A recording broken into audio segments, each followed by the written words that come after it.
Welcome to the Reference Desk, Wicomico County Libraries podcast that connects you to your public library.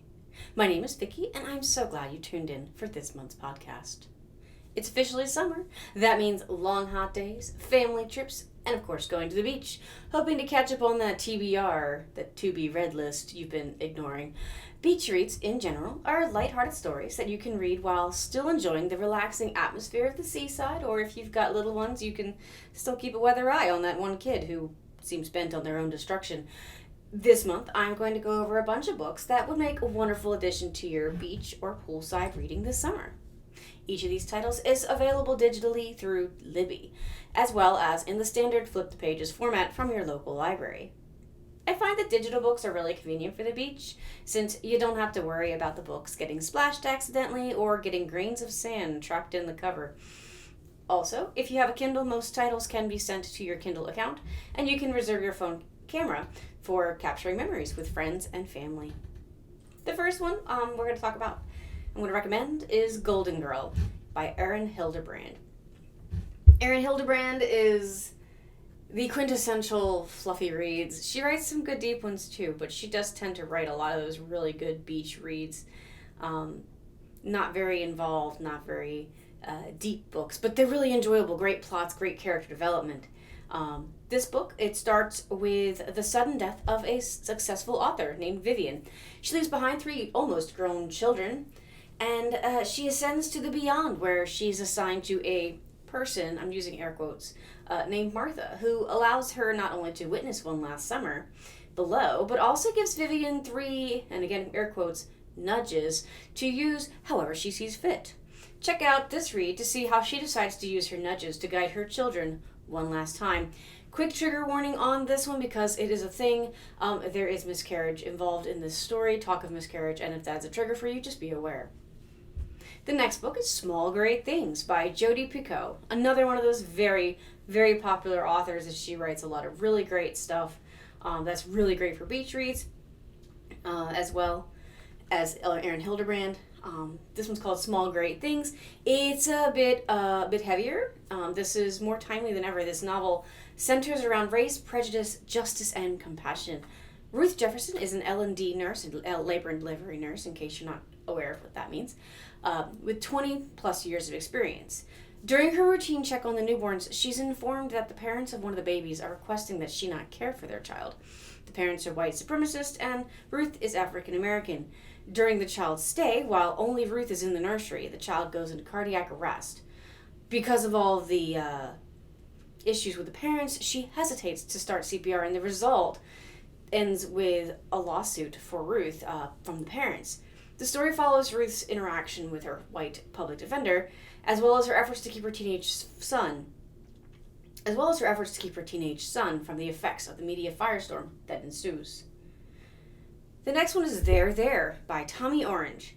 This national bestseller is described as a wondrous and shattering novel. The story follows 12 characters from Native communities, all of them traveling to the big Oakland powwow, and all of them are connected in ways that they may not realize. The next one is Queenie, by Candace Carty-Williams. Described as brilliant, timely, funny, and heartbreaking by Jojo Moyes, Queenie centers around a 25-year-old Jamaican-British woman living in London. She straddles 2 cultures but fits into neither. After a messy breakup with her long-term boyfriend, Queenie careens from one questionable decision to another and finds herself asking, what are you doing? Why are you doing it? Who do you want to be? All the questions that today's women must face in a world that tries to answer them for her. The next book is Eleanor Oliphant is Completely Fine by Gail Honeyman. This one's been out for a little while and you might have already read it. It focuses on a main character who's very likely neurodivergent. Meet Eleanor Oliphant. She struggles with social skills and tends to say exactly what she's thinking. Her life is perfectly timetabled to avoid social interactions, and weekends are punctuated by pizza, vodka, and phone calls with Mummy. Everything changes when she meets Raymond, and they team up to save Sammy, an elderly gentleman who's fallen on the sidewalk. The 3 of them become friends, and they rescue each other from lives of isolation that each have been living. The next one is Such a Fun Age by Kylie Reed. This novel follows the story of Alex Chamberlain, who is a successful businesswoman with her babysitter, Amira. Late one evening, Amira is stopped by police as she exits a supermarket with her young charge, as they see a white child and a black woman and assume she is kidnapping them.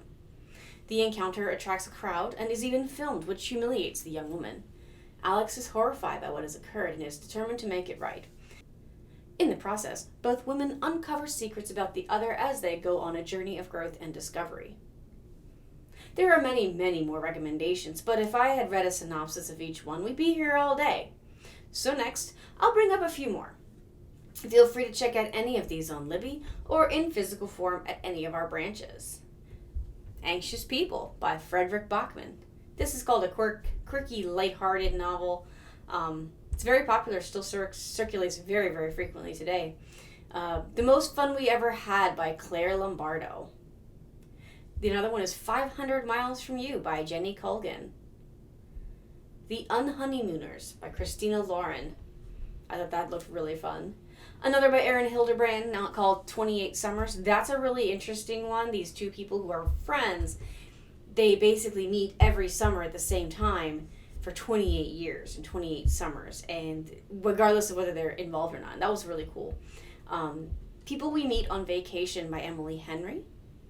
Second First Impressions by Sally Thorne. At first I thought it was going to be a Pride and Prejudice novel, but it's not. Instructions for Dancing by Nicola Yoon. This one was really interesting as well. It was actually found in the young adult section, but we don't judge anybody here. You can totally read young adult, and young adult makes fantastic beach reads as well. They tend to be a little bit easier to follow. Daddy's Girls by Danielle Steele. It Happened One Summer by Tessa Bailey. And then for the history buffs, we have, mythology buffs, we have Circe by Madeline Miller. That is a feminine take on the story of Circe. Thanks for joining us today. Find a good book, a beach or a pool, sometimes even your backyard, a cold beverage of your choice, and don't forget the sunscreen. See you next time.